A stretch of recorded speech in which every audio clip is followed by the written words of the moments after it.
Hey everybody! So it is now day 8 of my trip, and I have been somewhat busy over the last couple of days. So as I said in my last video, got into Phoenix, well, Chandler, and yesterday I got the chance to hang out with my friend John, but we weren't going to do that until the evening. And so I kind of had the day free, and I was in the fashion center of Chandler, which I guess there's like a bunch of stores and stuff around there. And I thought, well, I've got the day free. Why don't I go maybe do some shopping or whatever?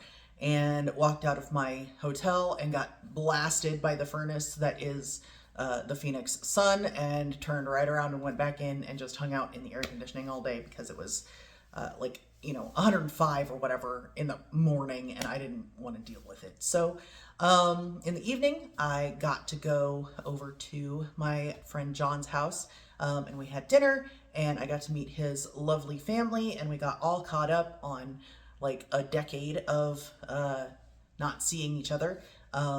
Because he moved out to Arizona just about the same time that I came back to Illinois from North Carolina. So it had definitely been a while, and it was really nice to be able to catch up.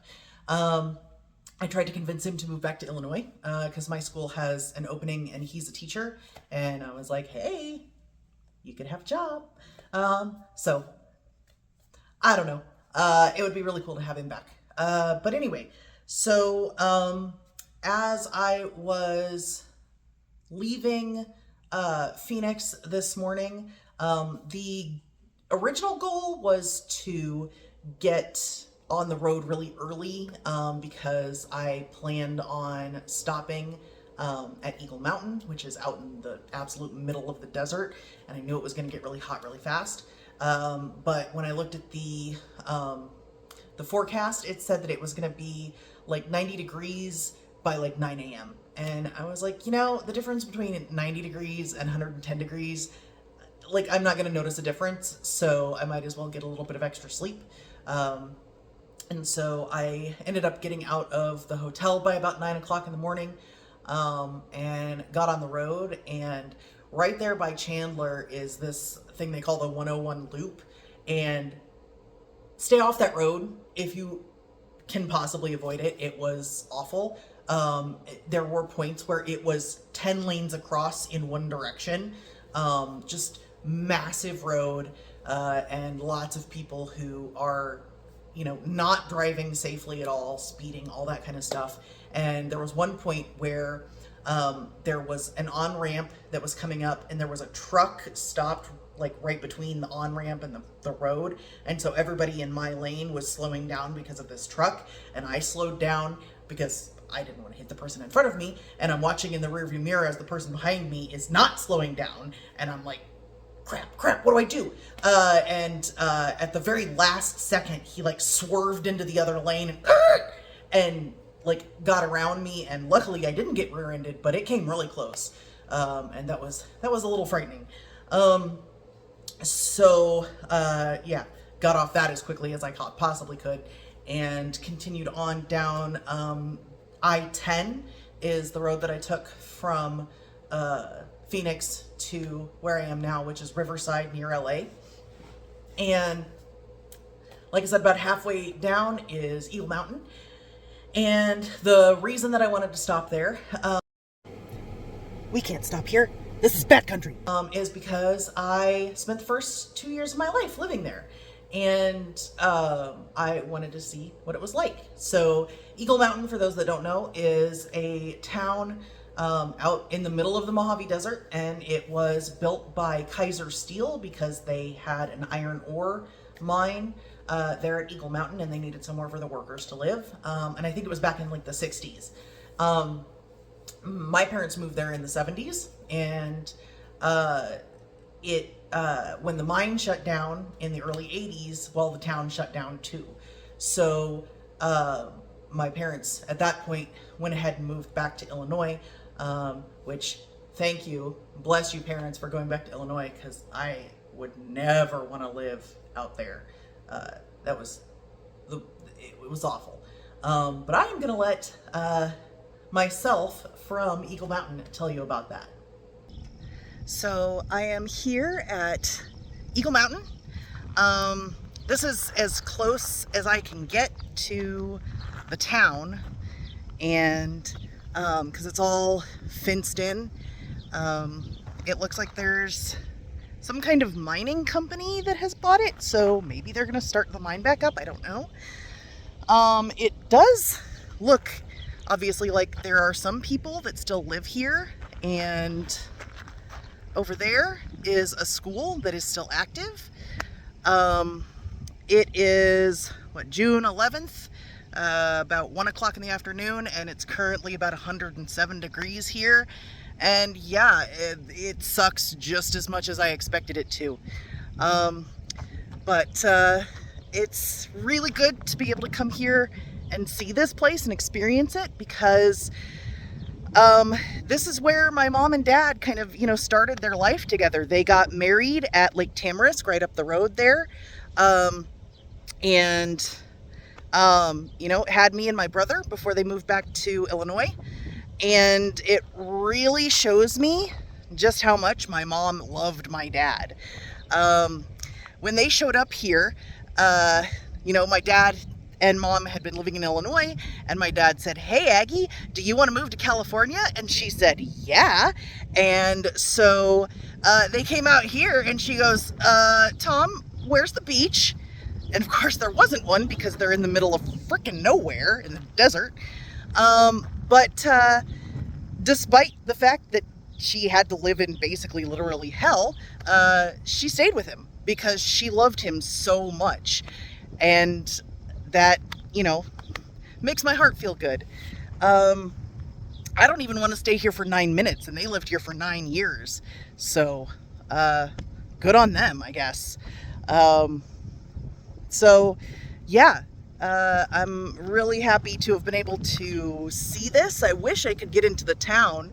You can kind of see, here, let me switch. You can kind of see some of the empty buildings over there that used to be houses. But if we look over in this direction, you can clearly see these houses have people living in them. There's cars, there's stuff in the garages. So I assume the people that live there have something to do with the mining, because one of the signs, I've got a picture of it, I'll show you guys later. One of the signs that I saw coming in here is something to do with mining aggregate company, but there's a bunch of no trespassing. Obviously you can see road closed, no trespassing, not a through street over here. So that kind of sucks, but I don't know. Maybe it's gonna be a town again if they start a mine back up.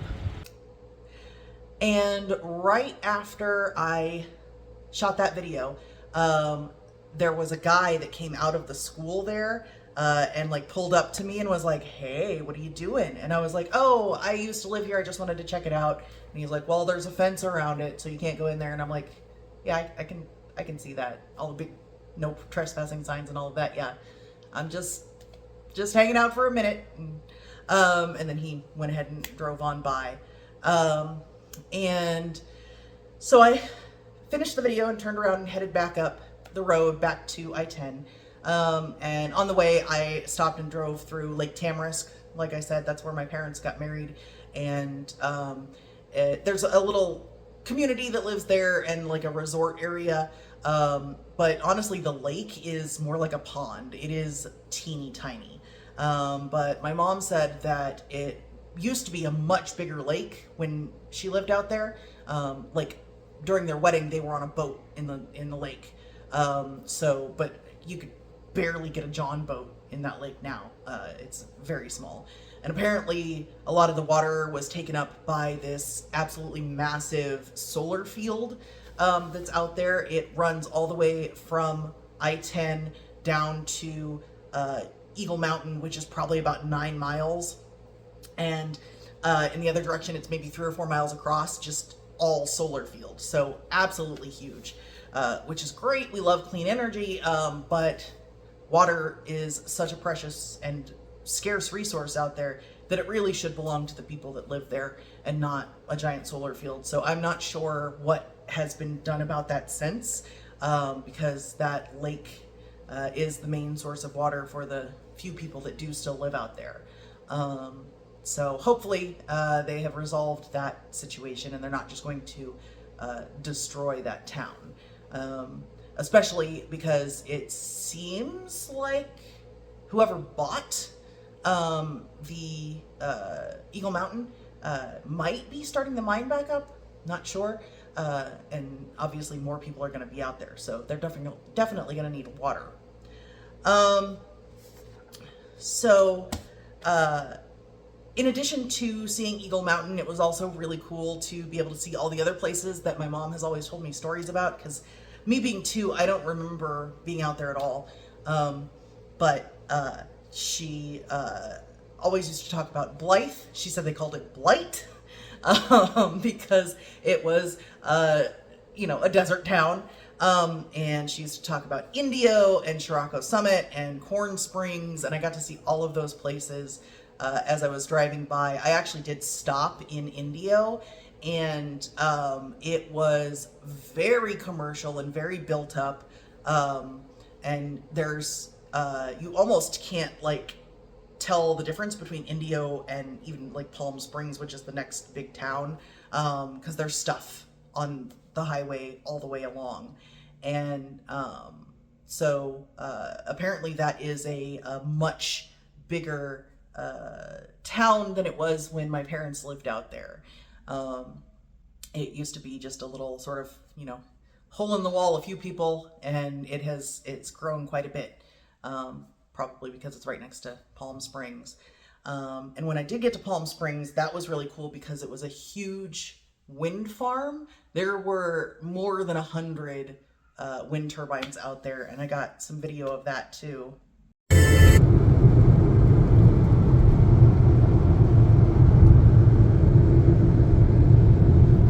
And after I passed through Palm Springs, I continued on down I-10, and it was funny because the drive, hearing the stories from my mom, and I know that those were, 40 years ago now, but hearing the stories from her, it was basically there is nothing out there. It is, completely desert wasteland. But as I was driving it, I-10 was crazy busy. There was a ton of traffic and lots of construction going on the road. And in fact, there was one section where they had closed off all the lanes in the west direction, and we had to merge over to the other side of the highway. And Google Maps did not like that, and it was about 15 miles, and it had no idea what to do, so it just kept trying to reroute me until I got off that road and back on to the west side of the interstate. And then shortly after that, I managed to get into the sort of LA metro area, and the traffic was, lots of traffic, big, wide interstates. And, I know LA is kind of notorious for its traffic, so I was kind of expecting it, but it was only 3:30 when I was on the road, but it was rush hour Chicago, very stop and go traffic, all the way basically from Palm Springs into Riverside, which is a long way. And so eventually I managed to very carefully make my way through all of that and get off the interstate, which was nice. I could actually stop and breathe for a moment, and made it here to my hotel in Riverside. So tonight I am probably just gonna get some dinner.